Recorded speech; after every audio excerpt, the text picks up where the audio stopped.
Собранискиот спикер Талат Џафери не го прифати предлогот на ВМРО ДПМН денешниот дневен ред да биде дополнет со измените на законот за влада, со кој се предлага бришење на одредбите кои предвидуваат 100 дена пред одржувањето на парламентарните избори да се избере нова преодна влада.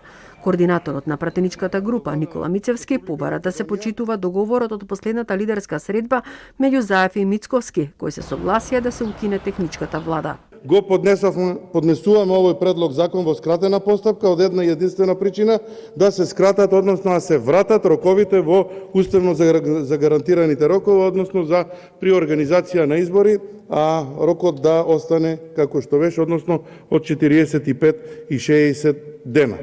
Законот во моментов се преведува и кога ќе биде готов ќе се дистрибуира до пратениците. Председателот на Собранието Талат Џафери очекува консензус од сите партии. Мислам дека во догледно време другите субјекти кои што се изјаснени ќе се приклучат кон предлог на закон за да има форма на основен закон кој што е донесен со консензус на 4 најголеми партии 2015-16 година. Јас сум потписник на тој закон како координатор. И тие што беа на координација 2015-2016 знаат точно дека зборев дека законот е противуставен.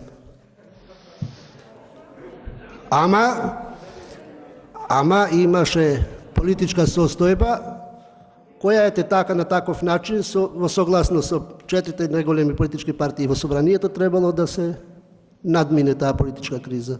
За укинување на техничката влада се залагаат и од владеачкото мнозинство, но сметаат дека за ова прашање се потребни потписи од 4 политички партии, па потоа заедно да го достават предлогот до Собранието.